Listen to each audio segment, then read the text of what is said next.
and thanks for joining us on this week's VB New South Wales Cup coverage, and we come to you once again from Henson Park. It's another double-header Saturday in the VB New South Wales Cup, and our feature match today is a clash between North Sydney and Cronulla Sutherland. Both sides buoyed by good wins last weekend. As we check that out now, in fact, Cronulla having 2 wins in succession over Western Suburbs and Manly, whilst, well, North Sydney had a comfortable victory over Western Suburbs by 52-6. So at the completion of 8 rounds, North Sydney flying high in 2012, joint leader with Canterbury, the defending champion. Now let's check out the starting lineups today. It's Tadahua, Lambert, Latelli, Fecky, Wacker, Blair, Townsend, Green, Hawkins, Cordoba, Frizzle, Peacock and Greenfield. For Cronulla, they're coached by Tony Herman. And as you can see, 5 players named on the bench ahead of kickoff. Now the Bears: Vale, Talanoa, Leslie, Judd, Johnson, Hunt, Carr, Burgess, McKinnon, Ariarty, Molan, Nichols, Matapuku. Again, we see 5 players named on the bench. Wayne Lampkin will obviously cull one of those ahead of kickoff. Speaking of Wayne Lampkin, Fraser Little caught up with both coaches a short time ago for their thoughts on today's game. Tony, you're currently 9th on the table. Is it fair to say that your side might have underachieved to this point?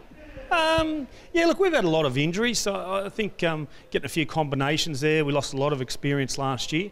I think, we've won our last 2. Lost a few in the middle there, won our first 2. Probably starting to find a little bit of form, getting a few blokes back now. We've got Chad Townsend back today, Bobby Blair at 6 back in. So, yeah, look, we probably could have done a little bit better, but I think at this stage we're fairly happy where we're at.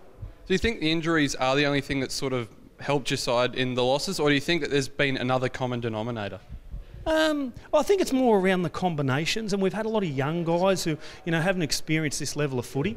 So those guys, they're getting better and better each week, and I'd say that's pretty much where we're at. Wayne, North Sydney first on the table. Could you have asked for a better start? No, it's been a great start for us. We're building as a side, and we're happy to be where we're at the moment with a lot of improvement to go. What is one of those improvements? What's the one thing you really want to see from your side today? We just want to get off to better starts. I think we've a couple of games we've won well, but we've had poor starts and come home well. I think if we can stop doing that to ourselves, it'll make things easier. In terms of injuries, are you full strength? Have you lost a couple of guys to the NRL? Where are you at? Yeah, look, we've overnight we've lost Nathan Peets. He's gone to South. They've had a bit of a problem overnight with a training injury, so Nathan Peets leaves the side today, goes back up to first grade. Other than that, George Burgess comes back from suspension, so yeah, and Necrom Ariarty has come back from being 18th man for the South, and he'll play with us today. You've mentioned a couple of those changes there, but you've lost Nathan Merritt as well, so it's a bit of a win-loss situation, isn't it?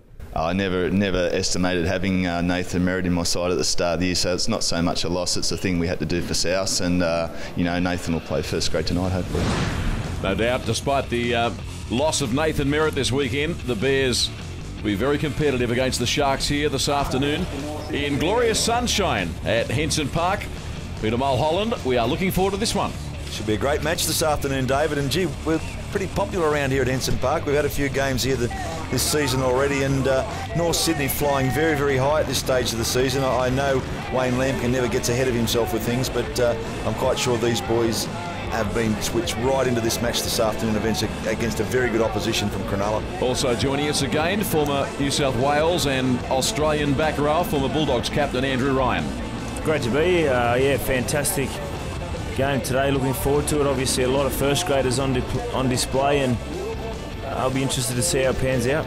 Chris Sutton, the man responsible for controlling this match, and the Sharks in the first half will run towards the northern end of Henson Park, and gee, that's an evil bounce from the kickoff, and Fatuli Talanoa forced to do it on his own. Had no time to link up with a big forward to return the football. He's tackled, now plays it back to McKinnon, and now we see in possession George Burgess, who's been missing for a while through suspension.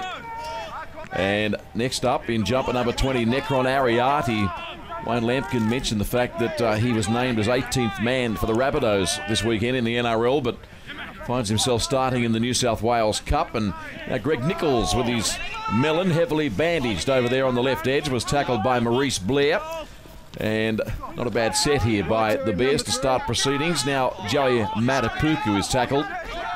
He'll play it back to McKinnon. They'll look for the kick here and shoot that ball down towards the southeastern corner. It's not a 40-20. He kicked it from outside the 40 and into touch on the eastern side of the ground. Not a bad start there from the North Sydney side. A little bit concerned there. A couple of times Andrew Rowe working off a pivot coming off their own line, and they seem to get away with it. Yeah, look, they tried to hit the fringes there early, but as you said, it was a good set to get away under their belt. Nice kick, and the Sharks will return serve now.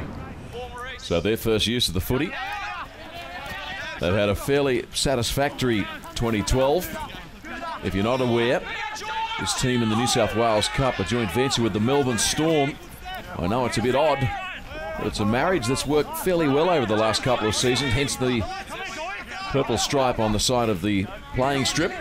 Here's Mick Greenfield playing in 13 for the Sharks, and powerhouse as always, and so we see very often popping that pass and a chance down the western touchline for Sisawaka. A kick on that really you'd have to describe as a questionable play. It was so early in the tackle count, and okay, they've got some decent field position, but gee, giving the ball back cheaply to North Sydney. Yeah, they had a crack out in their left edge there, and they just ran out of space a bit, and Waka thought he'd put it on the boot, and as you said, it probably wasn't the best option. I don't think Tony Herman would have been too excited about that for their first set, but it didn't put him in too bad a shape. We saw Frizzle there receiving some attention from the trainer. Looked like he picked up a finger injury. Now the Bears, meanwhile, playing it through their skipper Bennett Leslie, and now Curtis Johnson explodes out of acting half. Left knee heavily strapped. He has missed a couple of games this year, Curtis. He's had a couple of head knocks, and someone was telling me that the medicos are a bit concerned about whether he should keep playing. He's had several concussions over the last couple of years. But obviously he thinks he can, and so too do the medical staff associated with the Bears. Tatahua, meantime, returns the footy.